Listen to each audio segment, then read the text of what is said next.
Muy buenos días con todas y todos. Los saluda Jimmy Torres y en nombre del doctor Eduardo Muga Melgarejo, director general del Centro de Estudios en Justicia y Derechos Humanos de este ministerio, es un gusto darles la más cordial bienvenida a una nueva edición de nuestro ciclo de conferencias Lunes de Derecho.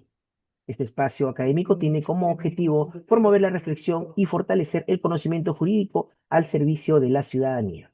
Agradecemos sinceramente la participación de cada uno de ustedes, quienes semana a semana nos demuestran su interés y compromiso con el aprendizaje continuo y con la construcción de una sociedad más justa y equitativa. Hoy nos convoca un tema de especial relevancia: hostigamiento sexual en el ámbito laboral, marco legal, prevención y sanción. La finalidad de esta conferencia es analizar de manera integral el fenómeno del hostigamiento sexual laboral, abordando su identificación temprana, los procedimientos de investigación establecidos en la normativa vigente y el tratamiento institucional de los casos más representativos.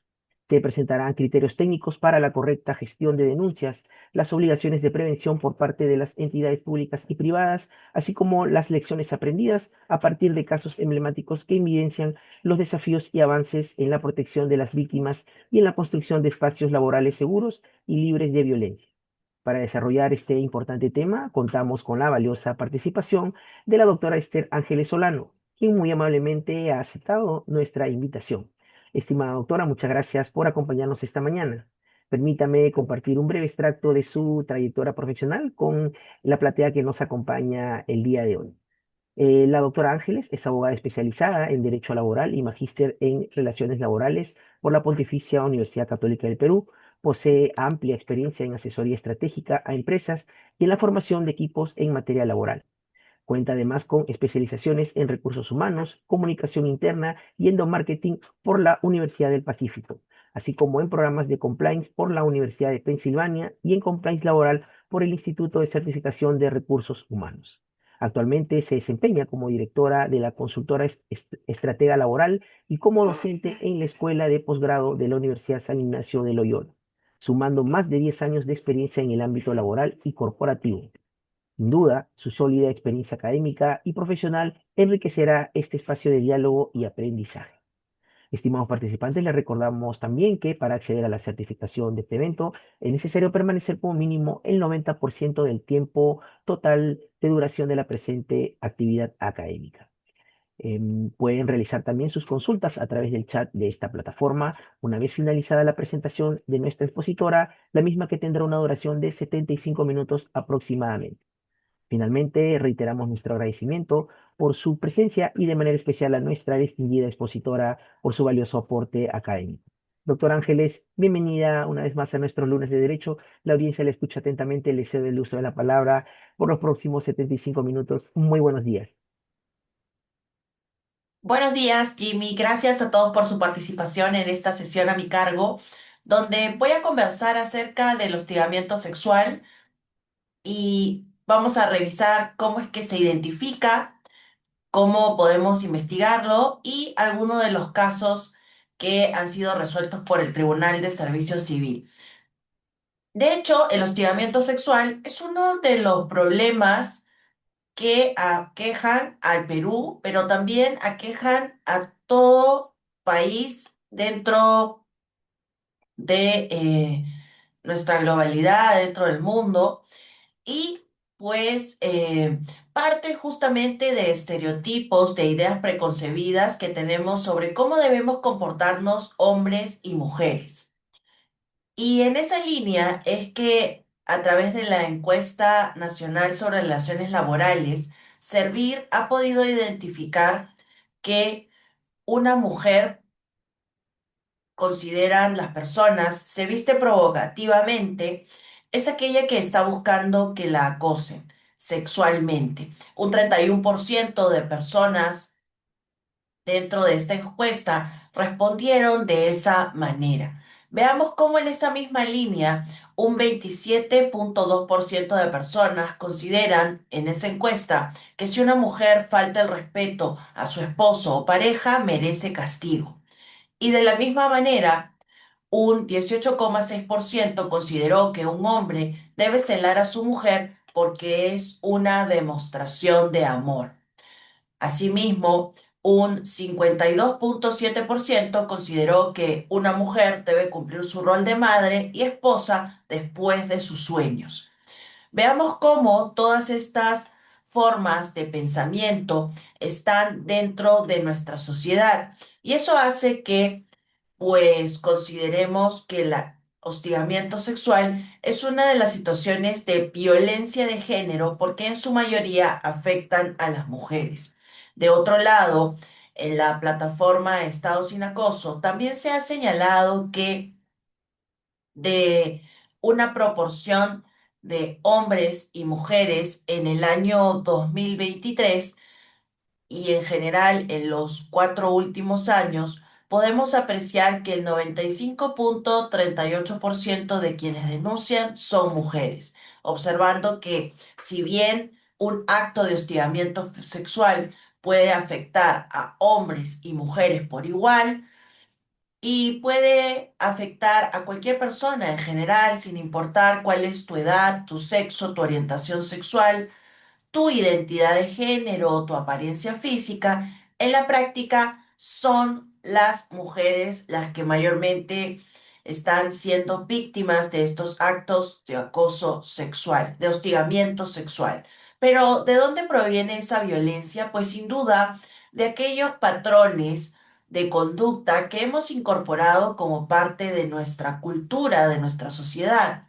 Y es que seguramente te pasa a ti, me ha pasado a mí, que en nuestros hogares se nos ha muchas veces identificado como personas que, según nuestra condición biológica, según seamos mujeres u hombres, debemos tener ciertos roles, debemos ocupar ciertos espacios y además debemos tener ciertos atributos. En el caso de las mujeres, es representativa esta imagen en la cual se muestra a una mujer pues con un balde que tiene un trapeador, que evidencia que es una mujer que se dedica al cuidado del hogar, además del cuidado de los niños. Y por otra parte vemos a un hombre vestido de ejecutivo, preocupado por la hora y claro, en su calidad de proveedor, que es la idea estereotipada que generalmente tenemos, pues ese hombre es el que proporciona el dinero al hogar. Y es que, como les comentaba, todas estas son construcciones sociales. No es que un hombre o una mujer esté limitado a esas acciones, sino que es la propia sociedad que nos ha construido bajo esas ideas de cuáles son los roles, espacios y atributos que debemos desarrollar. Y a estas construcciones les conocemos como género. Son aquellas identidades, funciones o atributos que socialmente hemos asignado a hombres y a mujeres más allá de la diferente condición biológica que está reflejada en el sexo y que es la única diferencia objetiva que existe entre hombres y mujeres.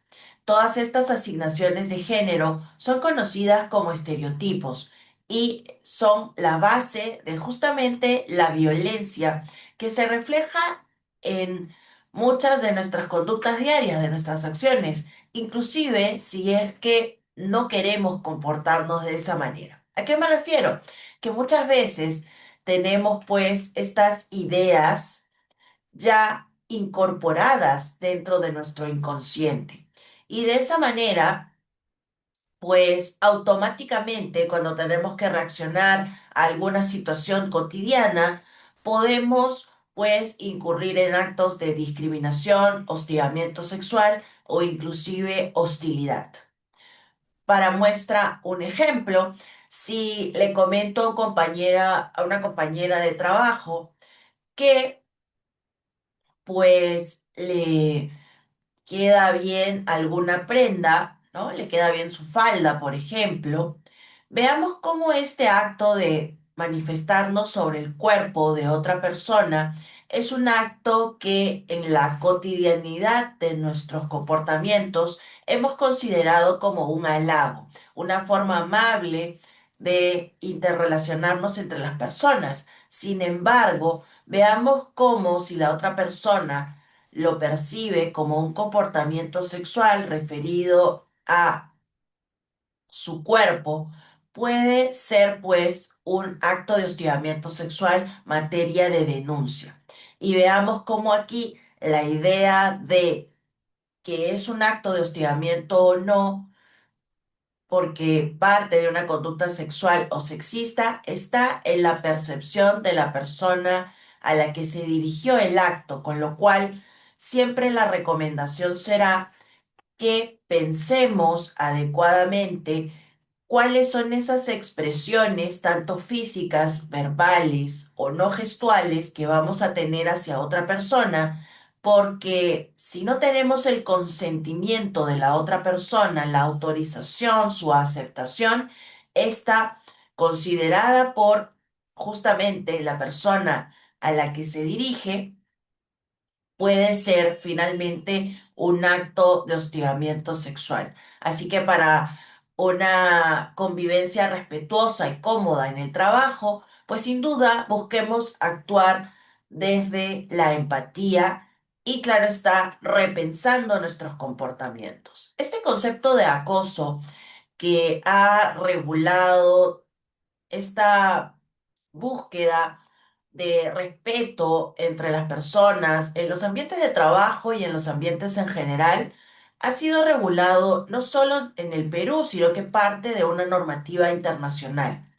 Así, en el convenio OIT 190 sobre violencia y acoso, que es un convenio adoptado el 21 de junio del 2019 por la Conferencia de la Organización Internacional del Trabajo, la OIT, pues se reguló esta situación.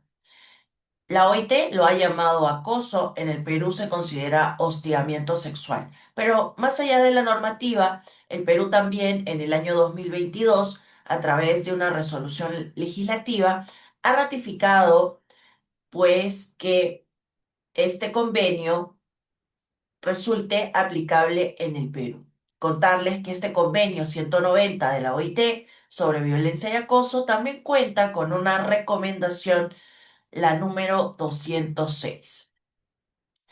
Pero nuestra normativa sobre violencia de género es mucho más amplia e inclusive es anterior a la normativa de la OIT. Tenemos como punto de entrada la Constitución Política del Perú, que marca la pauta respecto a los derechos a la integridad, a la paz, a la intimidad, entre otros derechos que protegen a nuestra persona de este tipo de hechos de violencia de género. En la misma línea, existen otras normativas, como es la Ley de Igualdad de Oportunidades entre Hombres y Mujeres, la Ley para prevenir, sancionar y erradicar la violencia contra las mujeres y los integrantes del grupo familiar, pero sin duda, la normativa que reguló en específico el hostigamiento sexual en el Perú fue la Ley 27942, Ley de Prevención y Sanción del Hostigamiento Sexual.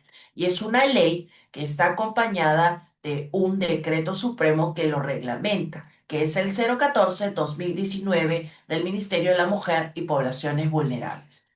Y ambas normativas son pues las estrellas respecto a la regulación de este asunto. Allí se contemplan los conceptos que aplican tanto para el sector público como para el sector privado. Sin perjuicio de que en el sector público vamos a ver ya más adelante cómo es que tenemos lineamientos específicos por parte de Servir. Pero ya les contaba yo que en el sector privado, por otro lado, también tenemos una normativa específica que es el Decreto Supremo 003-97-TR, en el cual se regula como falta grave el hostigamiento sexual. Pero, de la misma manera, el Ministerio de Trabajo, que regula el régimen de la actividad privada, ha emitido una guía práctica para la prevención y sanción del hostigamiento sexual, tanto en el sector público como en el sector privado. Y Otra de las normativas que puede resultar también relevante y es muchas veces olvidada es el hostigamiento sexual, el cual no solo debemos identificar como un hecho social que obedece pues a estas construcciones que tenemos sobre hombres y mujeres, estereotipados de una u otra manera y que muchas veces a través de nuestros sesgos, de esas ideas inconscientes que ya tenemos incorporadas, incurrimos en actos de hostigamiento sexual, sino que el hostigamiento sexual, además de un hecho social, debe ser revisado desde la normativa que les he mencionado, que conceptualiza esta violencia, pero además también debemos revisarlo desde una perspectiva de seguridad y salud en el trabajo, a través de la Ley 29783 que regula el principio de responsabilidad, el principio de protección y claro está, a través también de su decreto supremo que lo reglamenta, debemos tener en claro que el hostigamiento sexual es un riesgo psicosocial, el cual debe ser comprendido en los instrumentos de gestión de recursos humanos, perdón, de seguridad y salud en el trabajo que desarrollamos dentro de las organizaciones. El mapa de riesgos debe ser reflejo de, pues, este tipo de violencia como riesgo dentro de la organización, ¿no? El mapa de identificación de peligros y riesgos, el famoso hiper. Muchas veces perdemos de vista esta situación y no lo tenemos incorporado. Además, también recordemos que, de acuerdo a la ley, estamos obligados a implementar un plan de salud mental, de acuerdo a la ley de salud mental. Y por eso, pues, también el hostigamiento sexual debe ser conceptualizado desde ese punto de vista. Sin duda, en el marco de la protección contra estos hechos de hostigamiento sexual, cuando estos califiquen como un delito, como acoso sexual, pues también la regulación penal los ha incorporado con penas privativas de libertad, con inhabilitación, a través de diferentes delitos, como son el delito de acoso sexual, el delito de tocamientos, actos de connotación sexual y el delito de violación sexual. Pero vayamos a la definición en específico. Esta ha sido establecida para el régimen público y privado, ya les contaba, en la Ley 27942 y su reglamento, Ley de Prevención y Sanción del Hostigamiento Sexual. Y se ha señalado que un acto de hostigamiento sexual es un acto de naturaleza sexual o sexista que se dirige contra una persona que no lo desea. Entonces, quedémonos con esa definición, veamos cómo existen en el concepto que estoy colocando en pantalla una serie de otros criterios y elementos a considerar, pero quiero que tengamos nosotros, todos los presentes aquí, claro, que la definición se basa específicamente en estos dos elementos, un tipo de conducta que es sexual o sexista y luego que ésta sea no deseada por la persona a la que se dirige. Y hago esta precisión porque muchas veces veo que cuando se busca en los comités de investigación, por ejemplo, entrar a investigar, a desarrollar un análisis sobre si existe o no un acto de hostigamiento sexual, pues nos detenemos en muchos otros detalles que confunden, que no nos permiten, pues, aterrizar la idea de si existe o no un acto de hostigamiento sexual. Y basta entonces que exista un comportamiento sexual o sexista y que sea no deseado, es decir, no aceptado, para el cual no hubo consentimiento, y tendremos un acto de hostigamiento sexual. La ley además señala que puede crear un ambiente intimidatorio, hostil o humillante, o puede afectar la situación de la persona, sea esta una situación laboral, docente, formativa, pero ya vemos cómo esto no es determinante del acto de hostigamiento sexual. Pudiera ocurrir, pero el hecho de que no ocurra, de que la persona no se vea afectada, que se mantenga tranquila, por ejemplo, que pueda continuar realizando sus labores, que no le haya dado un burnout, ¿no? O que se haya producido algún desbalance emocional, de salud mental, eso no significa que no haya existido un acto de hostigamiento sexual. Si hubo un acto denunciado, el cual fue sexual o sexista y fue no deseado por la víctima, es decir, la víctima no dio su aceptación, no dio su consentimiento, estamos ante un acto de hostigamiento sexual. ¿Y basta que ocurra una vez? Sí, es suficiente que ocurra una sola vez. Podrá ocurrir que el victimario, el hostigador, señale, no, pero no tuve la intención, no lo quise hacer, no pensé que lo iba a tomar de esa manera, esa persona se comportó de esa manera, por eso yo pensé que era una especie de aceptación.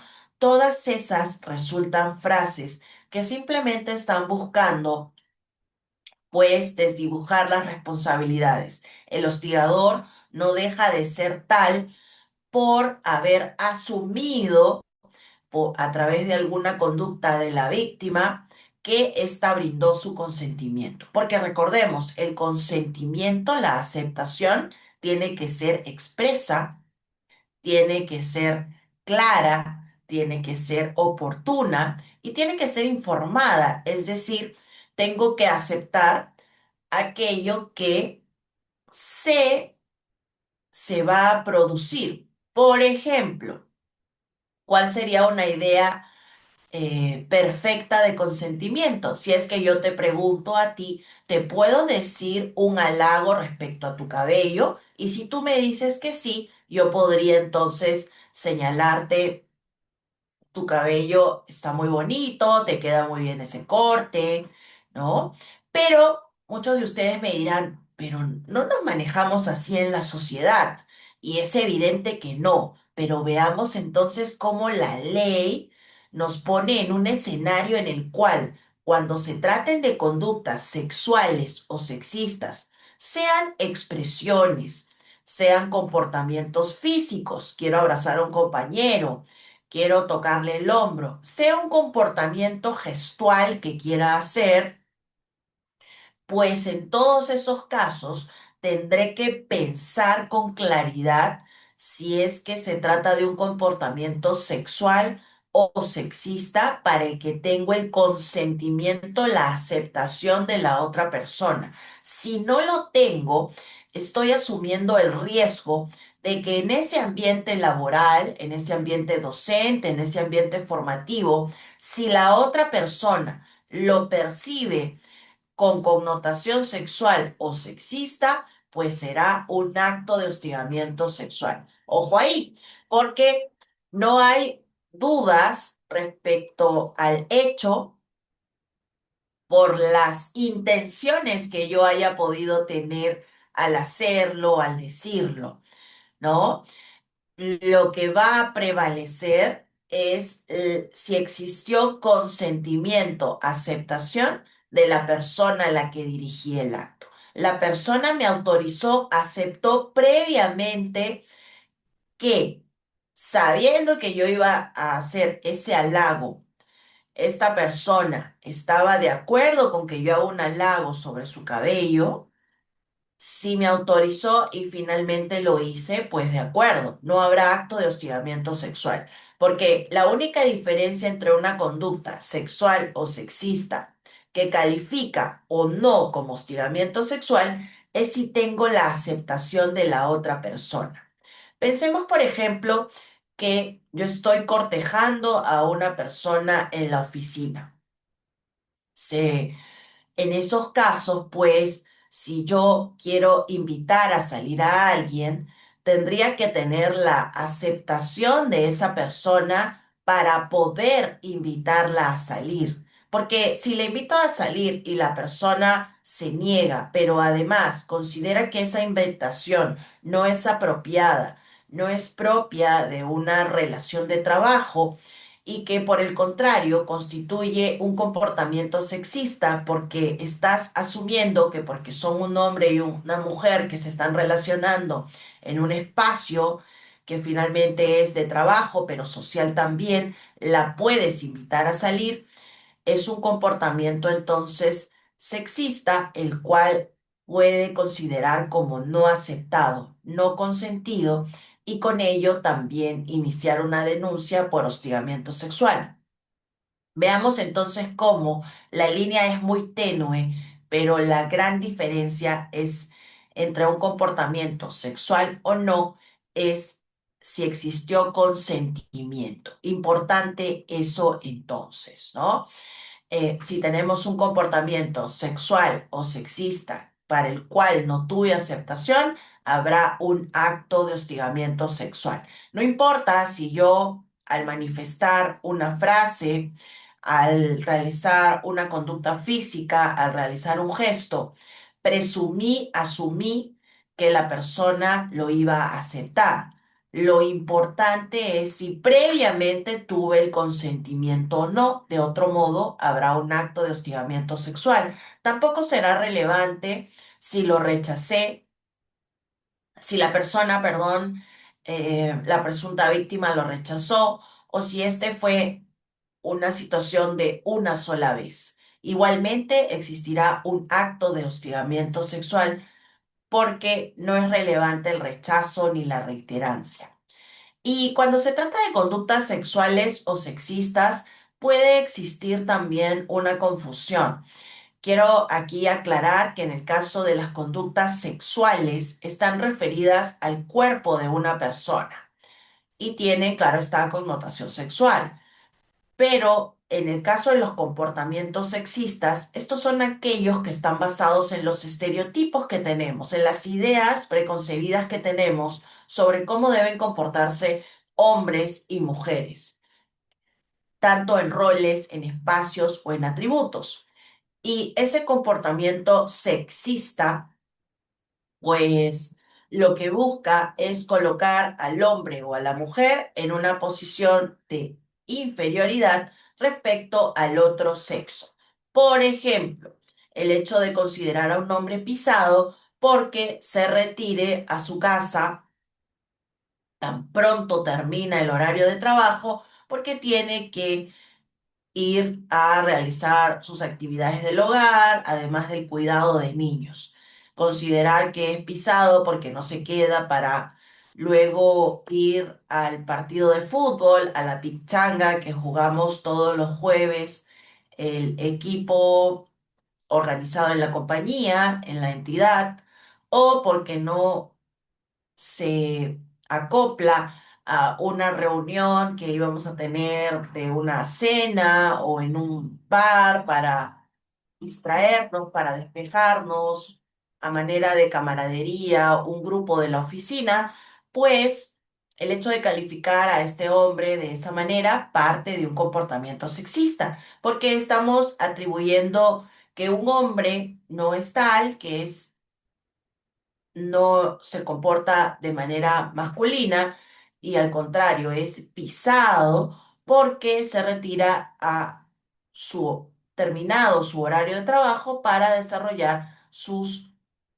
actividades del hogar, ¿no?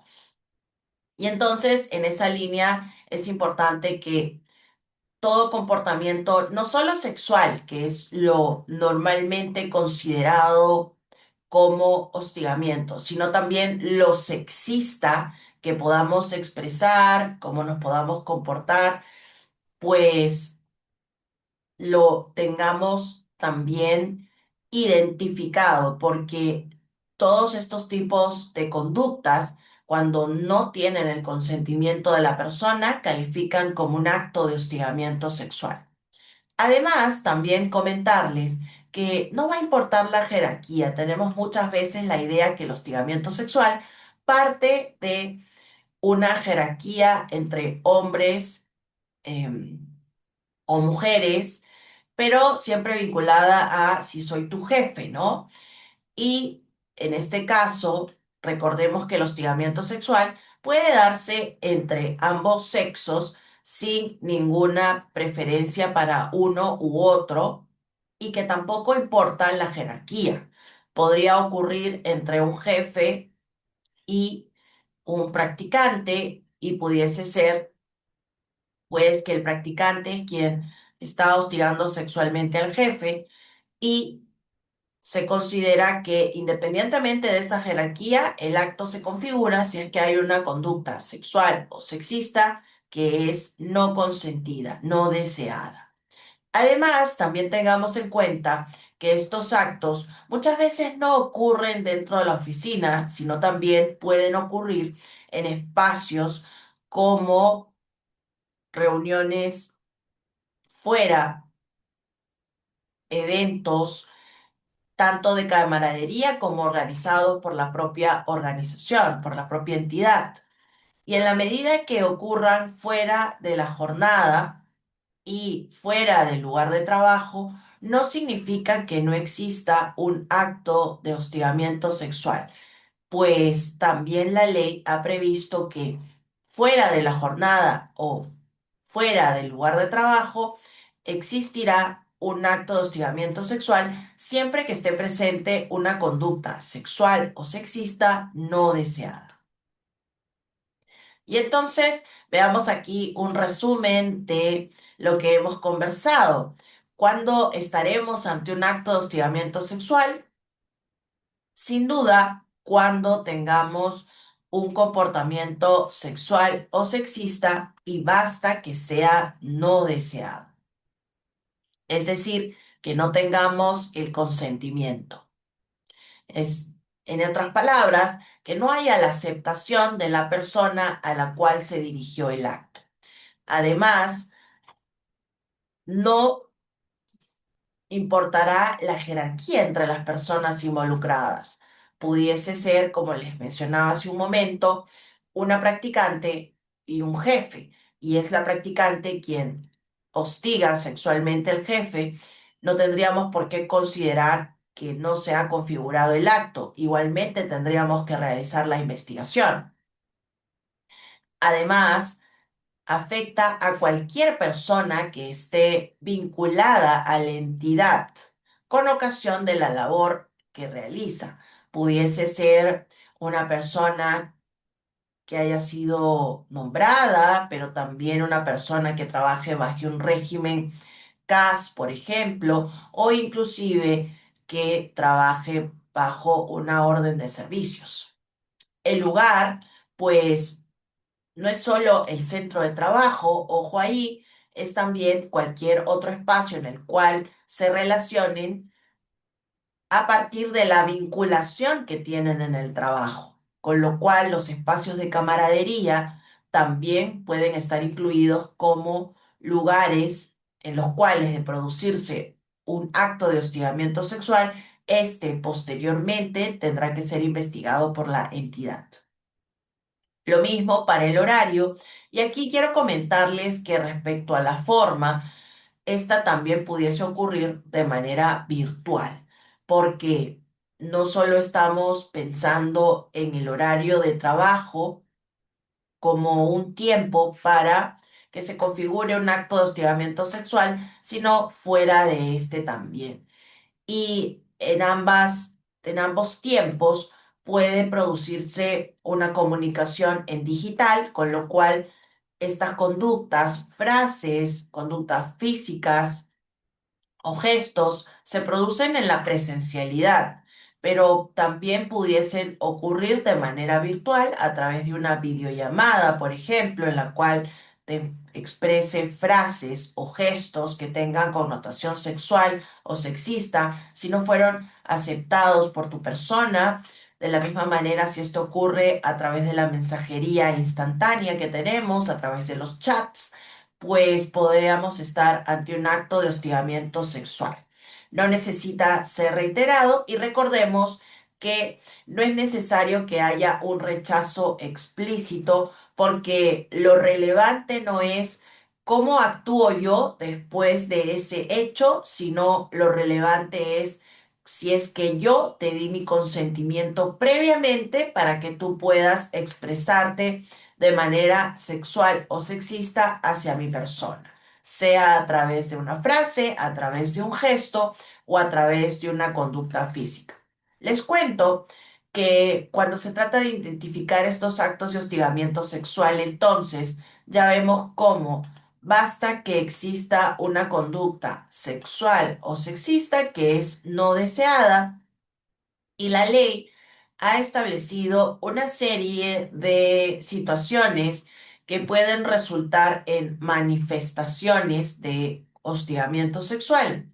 Ha incorporado entonces la ley a la definición, a la concepción de hostigamiento sexual, los acercamientos corporales, los roces, las amenazas, el uso de términos de naturaleza o connotación sexual o sexista, la promesa implícita o expresa a la víctima de un trato preferente o beneficioso, pero no todas estas conductas son las únicas que califican como hostigamiento sexual.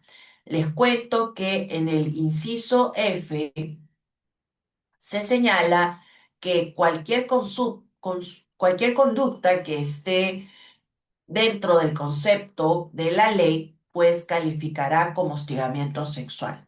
Cuando estemos presentes entonces ante una conducta sexual o sexista para la cual no se tuvo consentimiento, estaremos ante un acto de hostigamiento sexual. Y entonces, ¿qué conductas calificarían como hostigamiento sexual? Cuando haya un contacto físico innecesario, cuando la insulto, hago una observación, una broma o insinuación de carácter sexual, cuando lanzo miradas lascivas o gestos relacionados a la sexualidad, que son hechos muchas veces no evidentes, pero que finalmente califican como actos de hostigamiento sexual en la medida que es una conducta de connotación sexual. ¿No? Ya habrán actos mucho más expresos como forzar a besar a alguien o llamarlo de alguna manera como gay o lesbiana o espiar a alguien mientras se cambia. Pero ojo, no solo pensemos en actos de carácter presencial, sino también en aquellos que se manifiestan en el trabajo no presencial, porque como les contaba, también pueden producirse en estos espacios actos de hostigamiento sexual. Así, no estar vestido adecuadamente para una videoconferencia, por ejemplo, estar sin un polo, ¿no? Con el pecho descubierto o, por ejemplo, insistir en tener videollamadas o solicitar fotos a cambio de favores, pues todos esos hechos entre otros, como pueden ser comentar sobre la apariencia de una persona, son comportamientos que califican como hostigamiento sexual. Por eso, la invitación a todos ustedes es que cuando estemos ante un comportamiento que sabemos califica como sexual o sexista, nos detengamos a pensar si tenemos el consentimiento, la aceptación de la otra parte para manifestarlo. Sé que en muchos casos, dentro de nuestro contexto latinoamericano, en especial en el Perú, existen comportamientos sexuales o sexistas que han sido validados, aceptados por la sociedad, entre comillas, como formas de ser amable, de halagarnos, de interrelacionarnos de manera regular. Pero esto que nos puede resultar muy común, de acuerdo a la legislación de hostigamiento sexual que les estoy presentando, al contrario, resulta incorrecto. Puede ser común, pero no es correcto porque ya vemos cómo puede significar inclusive el inicio de un procedimiento de investigación y sanción por parte de la entidad en la que trabajas. Así que ya sabes, eh, y nos toca también como líderes en las entidades buscar difundir este concepto, ¿no? Si en cualquier espacio sé que deseo manifestarme con una conducta que sea física, verbal o no verbal, pueda constituir un acto de hostigamiento sexual, pues es momento de pensarlo más de una vez y si sé que no tengo el consentimiento, pues no deberé llevarla a cabo, ¿no? No, muchas veces no necesito saludar con un abrazo, porque ya vemos que la forma regular de saludo es un beso en la mejilla entre hombres y mujeres o entre mujeres y un apretón de manos entre hombres, ¿no? Por poner un ejemplo. Cualquier otra conducta adicional que signifique un tocamiento en el cuerpo, un acercamiento innecesario, puede calificar como un acto de hostigamiento sexual, porque ya vemos que no está dentro del comportamiento correcto, regular de saludo en el Perú, ¿no? Entonces, empezando desde ese punto, pues tengamos en cuenta que muchas de nuestras otras conductas, en base a cómo hemos crecido en los espacios familiares, podemos tener normalizados ciertas conductas sexuales o sexistas, que podemos llamar tal vez bromas, halagos, pero que finalmente califican como un hostigamiento sexual cuando no tenemos el consentimiento de la otra parte. Así que a estar muy atentos a las formas en que nos saludamos, a las formas en que nos expresamos, nos relacionamos, nos bromeamos con nuestros compañeros, porque pues una conducta de hostigamiento sexual pudiese estar allí presente en nuestras conductas. Y dicho esto, entonces, quiero contarles que ya dentro de las entidades, cuando tenemos claro que es un acto de hostigamiento sexual, como responsabilidad, toca a las organizaciones en general, tanto públicas como privadas, iniciar investigaciones respecto a estos hechos si es que son denunciados y luego tomar medidas de sanción. En el sector público en particular, este es un hecho que está bajo supervisión de la Autoridad Nacional del Servicio Civil, conocida como SERVIR, y a través de su propia ley, su reglamento, la resolución de presidencia ejecutiva que establece el régimen disciplinario y el procedimiento sancionador y a través de la resolución de presidencia ejecutiva que regula los lineamientos para la prevención, denuncia, atención, investigación y sanción del hostigamiento sexual, pues se ha regulado este asunto. Ahora, esto no significa que los conceptos establecidos en la Ley 27942, Ley de Prevención y Sanción del Hostigamiento Sexual, no se apliquen al sector público. Al contrario, es una normativa que resulta totalmente aplicable en lo que corresponda, salvo en lo establecido respecto al régimen disciplinario y sancionador, y claro está, a las normas ya específicas desarrolladas en los lineamientos, ¿no? Pero como concepto general, como definición de hostigamiento sexual, pues sí nos remitimos a esa normativa. De hecho, los lineamientos en específico han señalado que se aplican a todas las entidades públicas y que también a los funcionarios y servidores civiles de todos los regímenes laborales en el sector público. Por ejemplo, al régimen del servicio civil, al régimen de la carrera administrativa, el 276, ¿no? Decreto legislativo 276, y también al régimen privado, el decreto legislativo 728, ¿no? Que realmente es el texto único ordenado del Decreto Supremo 003-97-TR, además de a los regímenes especiales, como puede ser el CAS, a través del Decreto Legislativo 1057, ¿no? Y de manera supletoria, los servidores civiles comprendidos en carreras especiales de acuerdo a ley, además de a las personas con modalidades formativas.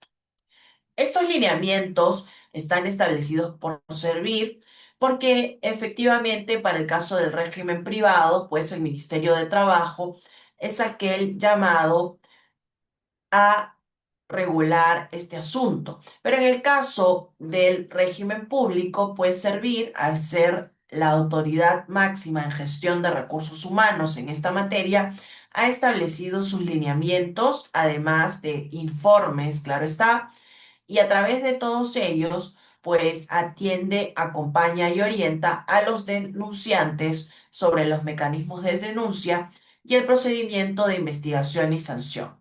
Además, puede también, a solicitud de las oficinas de recursos humanos de las entidades públicas, asistir técnicamente respecto a estos hechos de hostigamiento sexual, cómo prevenir, cómo investigar y cómo sancionar. Y finalmente, recordar que Servir también supervisará que las oficinas de recursos humanos, pues cuando conozcan de una denuncia, activen todo el protocolo para investigar y sancionar. Particularmente en lo que respecta al procedimiento disciplinario en el sector público frente al hostigamiento sexual, la propia Ley de Prevención del Hostigamiento Sexual ha señalado que la determinación de esa responsabilidad será pues bajo los alcances de la ley que le resulta aplicable, que es la ley del servicio civil, ¿no? A cargo pues de la Autoridad Nacional del Servicio Civil, que es Servir, y con ello entonces nos remite a que la máxima sanción en el caso del régimen público, pues estará también regulada bajo los alcances del artículo 85 de esa ley, que determinará que es una falta de carácter disciplinario, el hostigamiento sexual, que puede ser sancionada con suspensión o con destitución previo a un proceso administrativo. En esa línea es que tenemos, por ejemplo, este caso en el cual el Tribunal del Servicio Civil, a través de una resolución del 2021, consideró que además de comentarios de WhatsApp y likes que se habían dado en Facebook por parte de un servidor a otro, se configuraba un acto de hostigamiento sexual. Y es que la persona, el hostigador, había realizado una serie de invitaciones a la denunciante para participar en eventos deportivos, para ir a un karaoke, y frente a la negativa había persistido. Veamos cómo en este caso hay una persistencia que determinó que la denunciante pues formule justamente esta alza de voz, ¿no? Presente la denuncia. Pero recordarles que no es necesario que haya reiterancia, con lo cual si se hubiese tratado de una sola invitación, igualmente podríamos hablar de un acto de hostigamiento sexual. Además, el Tribunal de Servicio Civil también, a través de esta resolución del 2020, ha considerado acto de hostigamiento sexual a una trabajadora que sancionaba, que acosaba, perdón, a su jefe. Veamos cómo buscaba aproximarse a su jefe y le señalaba frases como que lo quería o que estaban buscando alejarlo de él o que buscaba que se cuide mucho porque la han alejado de su vida, entre otras frases que no son parte de una relación de trabajo. Y vayamos entonces a este concepto, que es propio, razonable de un espacio de trabajo, ¿no? Allí volvamos al ejemplo de la invitación a salir. Cuando yo celebro un contrato de trabajo con una empresa, lo hago para prestar mis servicios. Lo hago para relacionarme con las personas de ese espacio de trabajo, sí, por supuesto, ¿no? Porque entre todos forjamos un clima laboral, pero eso no supone que yo estoy autorizando que ese contrato de trabajo socialmente sea una autorización para que mis demás compañeros de trabajo me inviten a salir, para que me hagan halagos sobre mi cuerpo. Con lo cual, ese debe ser el punto de partida que todos tengamos en mente, tanto a nivel personal y así también cuando lideremos espacios de trabajo, porque todo aquello que no sea razonable o apropiado para una relación de trabajo, por más que lo hayamos normalizado en otros espacios, si es que califica como conducta sexual o sexista y no tiene la aceptación de las otras personas, pues será un acto de hostigamiento sexual, ¿no?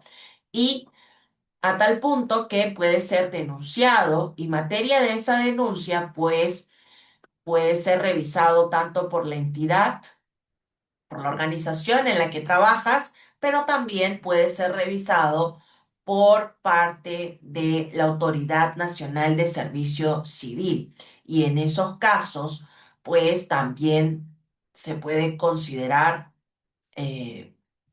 un acto de hostigamiento sexual según los criterios que estamos revisando. Ahora, ya vemos cómo existe una normativa que define conceptualmente el hostigamiento sexual, que es la Ley de Prevención y Sanción del Hostigamiento Sexual. La Ley 27942, que aplica para el sector público y para el sector privado. En el sector privado, la propia Ley 27942 y su reglamento regulan el procedimiento que seguirá cada organización privada, pero además cada empresa privada puede tener también una normativa interna.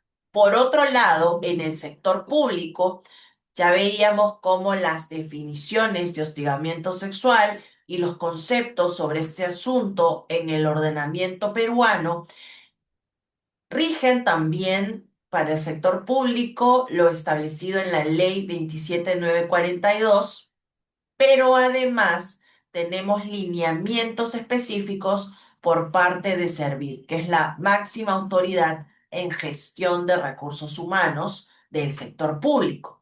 Y además de los lineamientos, también cada entidad puede desarrollar una normativa interna que resulta obligatoria cuando la entidad tiene más de 20 servidores. Ojo allí. Y en esta normativa interna, evidentemente, no me voy a apartar de este mínimo obligatorio que está regulado tanto en la Ley 27942 como en los lineamientos de Servir, sino que al contrario, puedo desarrollar en esa normativa interna reglas particulares que dentro del marco de esas otras normativas que les he comentado, pues busquen prevenir, investigar o sancionar las conductas que califican como hostigamiento sexual, ¿no? Pero cada entidad entonces va a tener su propia normativa interna según estén obligadas o lo haga, ¿no? Lo emita de manera, pues, facultativa, ¿no? Y cuando se trata del procedimiento en el sector público y tengamos relaciones de sujeción, es decir, relaciones en las cuales hay un vínculo detrás, como puede ser un trabajador del decreto legislativo 276, un trabajador CAS o un trabajador del régimen de la actividad privada, pero que labora para el sector público, ¿no? Del decreto supremo 003-97-TR, o también conocido como decreto legislativo 728, pues si tenemos una relación de sujeción detrás, vamos a ver cómo las denuncias se atienden una vez presentadas, son dirigidas a la Oficina de Recursos Humanos, pero también pueden ser dirigidas a la oficina técnica. Importante que apenas reciba la denuncia a la Oficina de Recursos Humanos, pues informe dentro de las 24 horas a la Secretaría Técnica de Procedimientos Administrativos Disciplinarios. Y de esa manera, la Oficina de Recursos Humanos, pues, dicta medidas de protección, lee el acta de derechos del denunciante que comunica bajo cargo al denunciante, que debe ser, claro está, la presunta víctima, y además le brinda canales de atención médica y psicológica a este presunto denunciante. Luego de eso, la Oficina de Recursos Humanos pues comunica a la Secretaría Técnica, quien es aquella encargada de emitir un informe de precalificación para considerar si inicia un procedimiento administrativo sancionador o declara no al lugar la denuncia. Adicionalmente, la Secretaría Técnica de identificar que el hecho califica como un delito, pues dentro de las 24 horas informará al Ministerio Público o a la Policía Nacional. La Secretaría Técnica entonces hace una precalificación para luego de iniciarse un procedimiento administrativo sancionador, emitir una resolución que impone la sanción o el archivo, ¿no? Y por otro lado, cuando haya relaciones de sujeción no laboral, ¿no? Por ejemplo, en el caso de locadores de servicios, ¿no? Tenemos que en esos casos, pues, la presentación de la denuncia va a ser dirigida a la Oficina de Recursos Humanos, pero esta, si bien con regularidad va a dictar medidas de protección, va a leer el acta de lecturas de derechos y va a brindar medidas de atención médica y psicológica, como ocurre en el procedimiento de las relaciones de sujeción laboral, a diferencia del anterior procedimiento, en estos casos de relaciones de sujeción no laboral, sí la Oficina de Recursos Humanos tendrá que, pues, tendrá que conformar un comité de investigación que estará integrado por un jefe y un servidor de la Oficina de Recursos Humanos, además del directivo del área. Y luego de eso, pues, se tomará un plazo de 30 días para la investigación, luego del cual, en base al informe, pues, este comité de investigación informa a la Oficina de Recursos Humanos y Recursos Humanos finalmente hace la comunicación al denunciado o al denunciante según pues concluya este procedimiento de investigación, ¿no? Sujetados a estos dos procedimientos que acabamos de ver, en las entidades públicas, pues deben desarrollarse los procedimientos de investigación y sanción del hostigamiento sexual. Otras consideraciones que tenemos que tener en cuenta es que cualquier aspecto que no esté previsto en los lineamientos puede ser buscado, atendido, si es que se relaciona con el régimen disciplinario, en normas supletorias como son la Ley 30057, la Directiva sobre régimen disciplinario y procedimiento sancionador de servir, la propia Ley de Prevención y Sanción del Hostigamiento Sexual y el Decreto Supremo que reglamenta justamente esta legislación. Además, también debemos tener en consideración que en el caso que la propia entidad no hubiera adoptado pues las acciones oportunas y adecuadas para llevar adelante este trámite, investigación y sanción, pues la propia entidad va a resultar responsable del pago de la indemnización que corresponda al hostigador sin perjuicio de la responsabilidad penal y o administrativa, ¿no? Y además también otra cosa que tenemos que considerar es que cuando la denuncia de hostigamiento sexual es declarada infundada, pero queda acreditada la mala fe de la denunciante, la persona a la quien se le imputaron los hechos, pues podrá iniciar acciones judiciales o administrativas, ¿no? Esto bajo la figura de la falsa queja, en la cual, pues, existiendo mala fe por parte de quien denuncia, permite a la persona denunciada,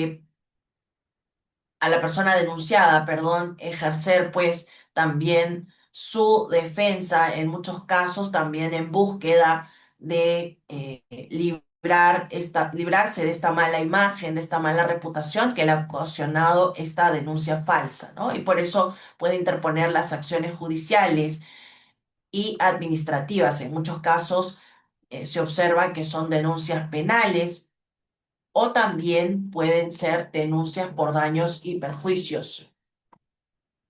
Y considerar pues también que toda normativa interna, si es que la van a desarrollar, pues es importante que esté adecuada a los lineamientos de servir, ¿no? Que como les he explicado de manera muy general, dado el corto espacio que tenemos en esta sesión, pero a las cuales deben adecuarse, ¿no? Además, también quiero recordarles que Servir tiene una plataforma que pone a disposición para registrar semestralmente estas denuncias, lo cual resulta obligatorio. Hay que registrar las denuncias, así como el procedimiento de investigación y sanción.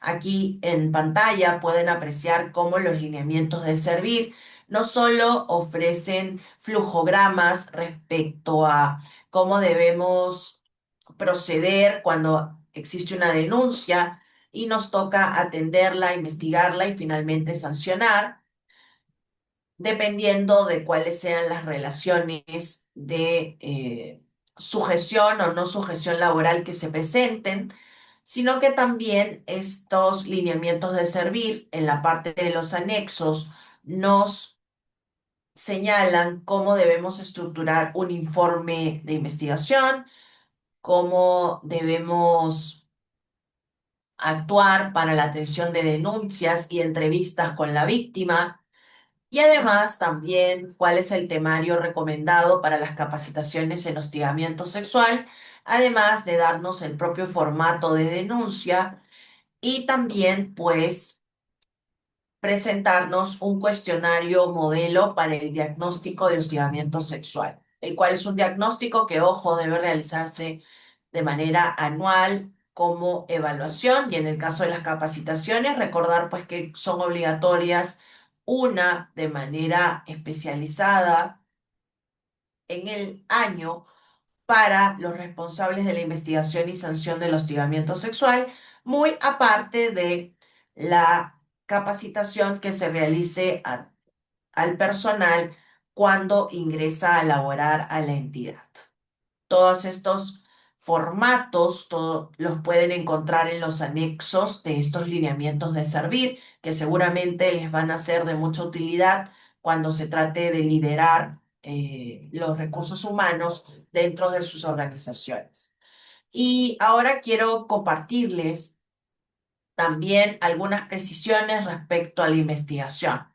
Cuando recibimos la investigación, si es que aquí están presentes responsables de recursos humanos o personas que han formado parte de algún comité, pues recordarles que es importante iniciar con el análisis de la denuncia, en el cual tenemos que identificar cuál es el acto de hostigamiento sexual que estamos analizando, si es un comportamiento o son varios, si son de carácter sexual o sexista, y también identificar que no exista aceptación o si por el contrario existe alguna manifestación previa de la denunciante que nos evidencie que hubo consentimiento.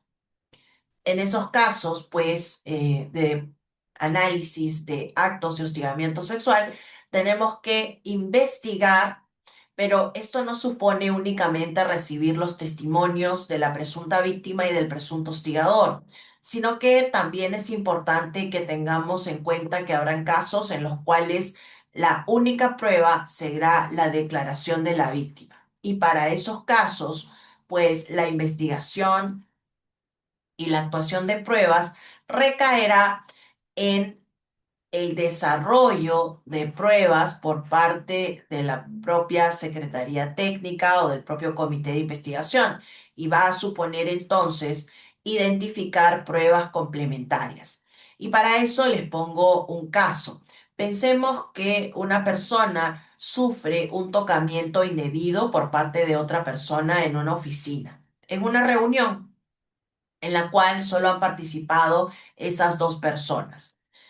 Claro está que muchos podrán decir la prueba en estos casos va a ser únicamente el testimonio de una en contra del testimonio de la segunda persona, ¿no? El presunto hostigador frente a la presunta víctima. Pero veamos cómo las pruebas no deben recaer únicamente en las declaraciones de estas personas, sino que también podrán recaer en situaciones como las declaraciones de los testigos de cómo se encontraba la persona luego de esa reunión. Si la persona, por ejemplo, asistió al baño y fue observada por una persona de limpieza, quien notó que estaba llorosa o sollozando, pues en esos casos ese testimonio será importante porque revelará que la persona, presunta víctima, se encontraba afectada luego de esa reunión. Habrá que confirmar entonces a través de una declaración testimonial de la persona de limpieza que observó a la presunta víctima, en qué horario lo hizo y pues dejar todo ello por escrito a través de un testimonio. Y así pueden generarse otras pruebas complementarias, como son si efectivamente se llevó adelante la reunión, quienes pues estuvieron al tanto de esa reunión, habían otras personas que conocían que se iba a llevar a cabo la reunión o esta estaba agendada tal vez en un calendario de aquellos digitales que todos conocemos, pues todo esa documentación será relevante para ser prueba de este hecho. Además, habrá que tomar en cuenta también los descargos del presunto hostigador y con ello es necesario que dentro del procedimiento lo incorporemos para finalmente emitir el informe de conclusiones de investigación que, de acuerdo pues a la normativa, a la ley 27942, tiene una estructura específica que supone dentro de ellos, además de las conclusiones de si se archiva o existe un presunto hostigador o no, también identificar si es que pues las pruebas aportan al caso y si éstas, pues, analizadas bajo los enfoques, permiten determinar que exista un presunto hostigador o no, partiendo de un recuento de los hechos, con lo cual veamos que son muchas, eh, muchas informaciones que de manera adicional a la conclusión debemos también consolidar dentro de ese informe. Además, recordarles que las pruebas que podemos admitir, pues no necesariamente tienen que ser documentales, ¿no? Van a ser todas aquellas a las que las partes puedan tener acceso, pero siempre es importante que estén documentadas, es decir, que puedan ser tangibles, audios, que estén grabados, evidentemente, ¿no? conversaciones de WhatsApp, los pantallazos.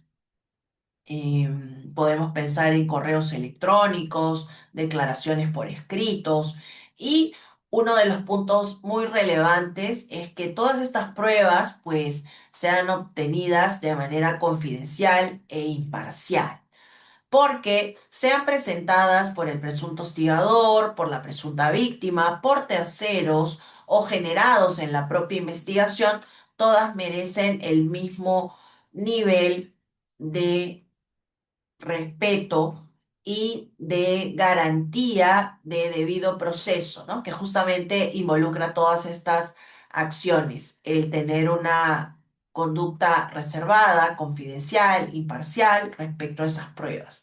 Además, esas pruebas no deberán revictimizar a la víctima. ¿Y esto qué significa? Pues supone que no vamos a exponer a la víctima a que declare de manera reiterativa información que tal vez ya se encontró en la denuncia y de la cual no tenemos duda.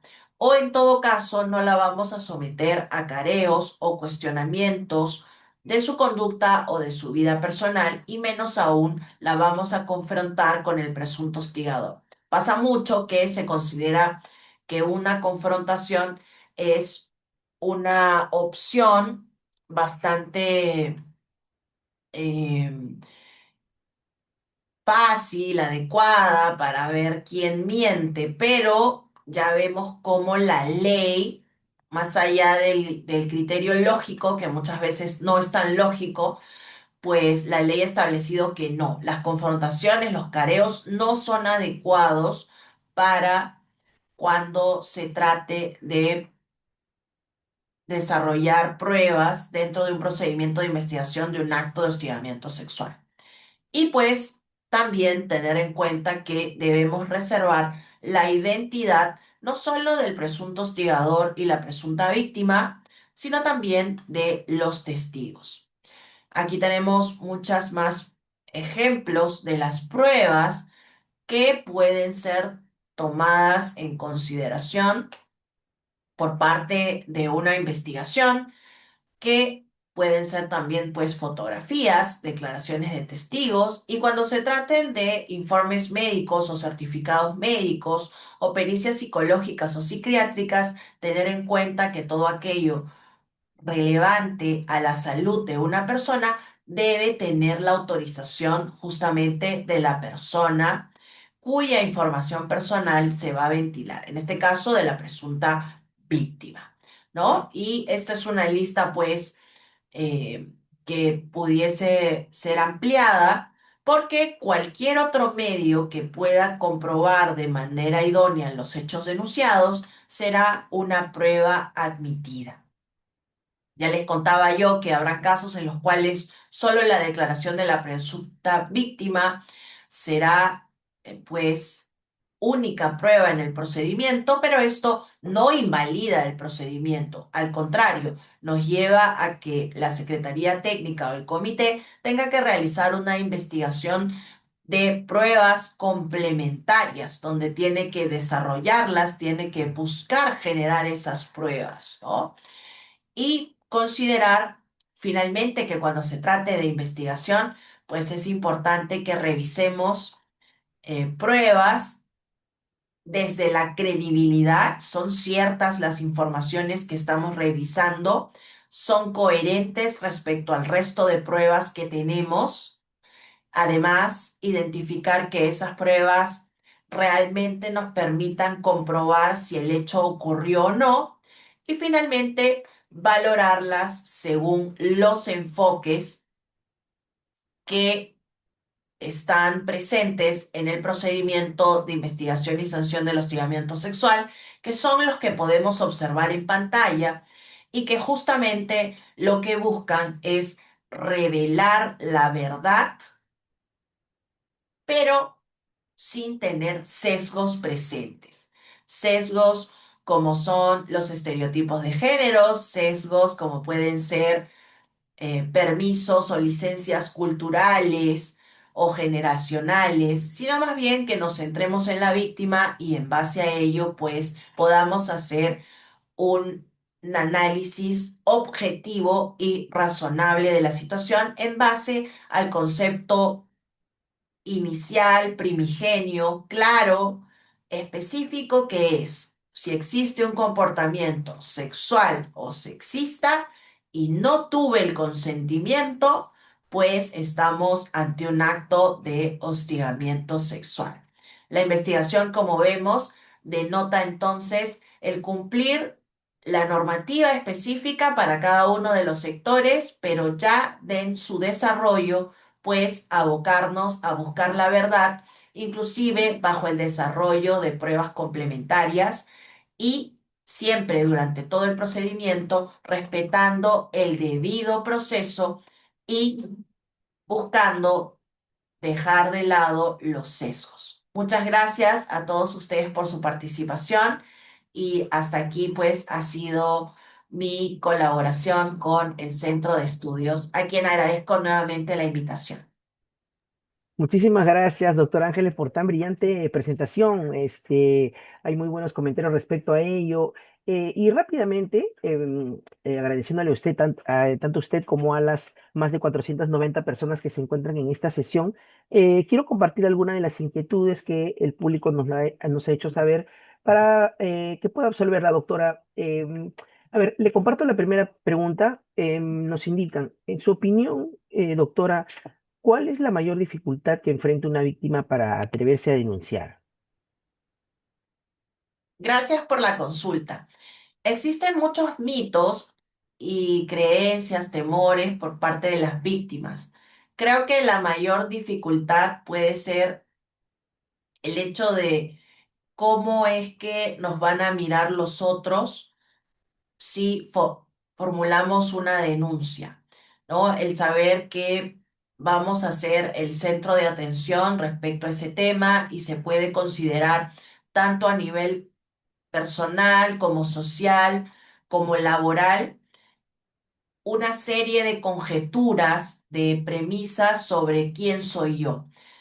Por ejemplo, imaginemos que yo hago una denuncia a nivel laboral, puedo estar pensando que eso va a afectar mi desarrollo de carrera, un ascenso, un aumento de sueldo, una consideración para trabajos o proyectos de mayor relevancia.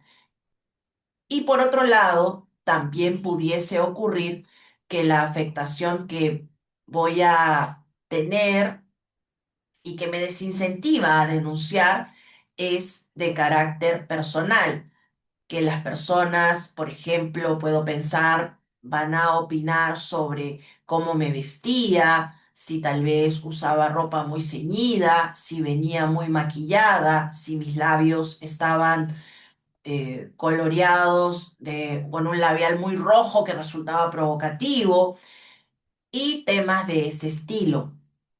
Además, también puedo considerar que va a haber una calificación social de mi persona sobre si yo era muy extrovertida, era muy bromista, me mostraba muy risueña con los compañeros de trabajo y entonces veamos cómo todas esas consideraciones van a ser evaluadas por una víctima y además del propio hecho de tener mermada su autoestima fruto de este acto de hostigamiento sexual, en esa condición de vulnerabilidad, todas estas otras consideraciones van a también salir a flote cuando yo busque hacer una denuncia. Como factor externo, también de manera complementaria, dependerá mucho de la organización o de la entidad si es que ha generado un espacio de seguridad psicológica para que las víctimas se sientan confiadas de poder interponer esta denuncia, teniendo canales claros, información sobre el procedimiento y sobre todo esa certeza respecto al respaldo que va a generar la organización una vez interpuesta la denuncia, sin importar quién sea el presunto hostigador. Creo que esas son las mayores dificultades, ¿no? Aquellas que están tangibles en los espacios de trabajo, pero que primigeniamente son básicamente presunciones de la presunta víctima, ¿no? Muchas gracias, doctora, por resolver la primera consulta. Tenemos otra interrogante, es la siguiente. Doctora, ¿considera que las sanciones aplicadas en la práctica son proporcionales a la gravedad de los casos? Gracias por la consulta. Creo que en muchos casos hay una diferencia notable entre las sanciones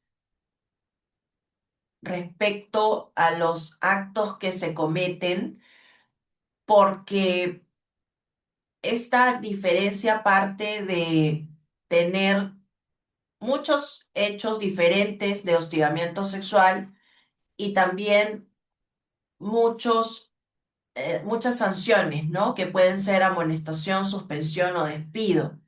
Pero se ve que esta diferencia justamente hace que como trabajadores nos pongamos a pensar si es que nuestra organización ha comprometido a una tolerancia cero del hostigamiento sexual, ¿cómo así valora un hecho de violencia frente a otro como de mayor o menor intensidad?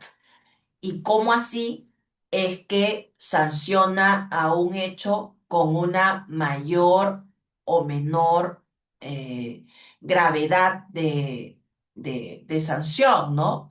Entonces, creo que justamente esta dicotomía entre tolerancia cero y escala de sanciones que adoptan muchas empresas hace que a los trabajadores se nos genere algún sinsabor eventualmente porque nos hace pensar qué hace que un hecho de violencia a una persona sea de mayor o menor gravedad, de mayor o menor relevancia respecto a otra.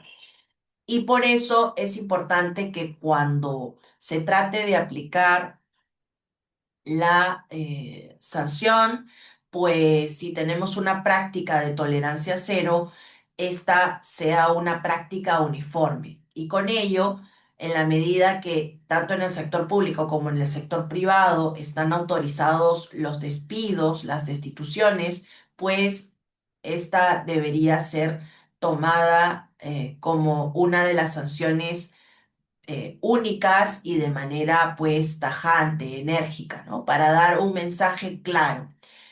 Pongo sobre la mesa este asunto de las diferentes sanciones que se aplican para diferentes hechos de violencia, porque veo mucho los comentarios en diagnósticos de justamente esta situación, ¿no? Cuestionando los trabajadores por qué es que las sanciones se aplican de manera diferenciada, qué hace que un hecho de violencia sea más relevante que otro. Y por ello mi comentario, ¿no? No creo que esto sea ilegal, sino que más bien lo que hay detrás es eh, un llamado a la coherencia desde la ética, desde la buena fe, ¿no? Desde el cumplimiento laboral, ¿no? Donde vemos aquí cómo esta variedad de sanciones desvían la atención de la justicia que imparte la empresa y más bien nos llevan a una sensación de injusticia, de por qué hay violencias que ocurridas a mis compañeros de trabajo son sancionadas con mayor o menor gravedad, ¿no? Entonces, aquí es importante, creo que desde esa otra óptica de la ética, del cumplimiento laboral, ¿no? De la buena fe, evaluar cómo es que queremos aplicar las sanciones, ¿no? Y este criterio aplica también para muchos otros hechos. Gracias. Gracias, doctora, por haber por haber aclarado también esta interrogante. Rápidamente, yendo ya a las últimas consultas, en cuanto a la reincidencia, doctora, ¿considera que es manejada adecuadamente en los procedimientos actuales? ¿Qué opinión le merece? Gracias por la consulta.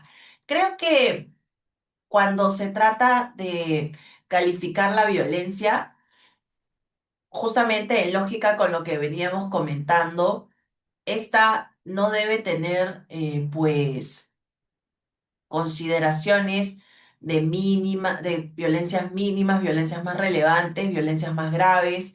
Creo que todas ellas deben ser, siempre que califiquen dentro del concepto de hostigamiento sexual, pues sancionadas como tal. Y en esa lógica, pues también cuando se trate de la configuración de los hechos, no debemos dar espacio a la tolerancia de que si ocurrieron una sola vez todavía no hay hostigamiento.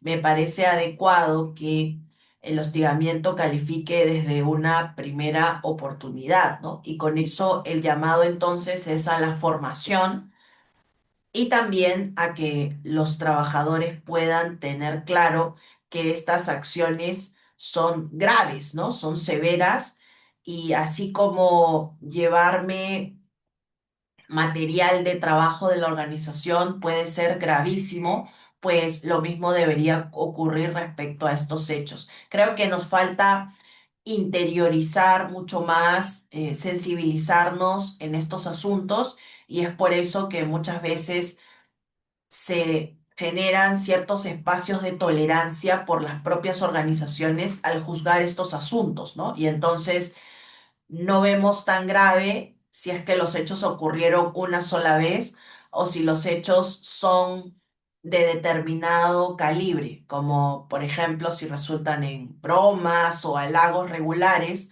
pues no se sancionan con tanta severidad.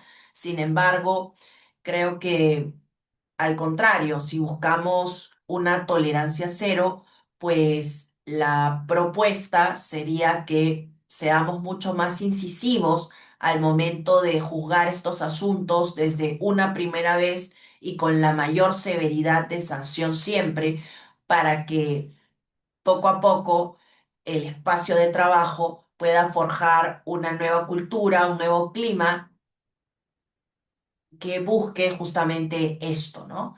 Eh, la violencia que no es tolerada de ninguna manera en ese espacio, ¿no? Ni por los propios trabajadores, porque más allá de la sanción, conocen claramente la calificación. Muchas gracias, doctora. Y le Gracias. comparto rápidamente la última consulta de esta sesión. En su perspectiva, doctora, ¿cuál es el mayor desafío pendiente para erradicar o tratar de erradicar el hostigamiento sexual laboral en mi país?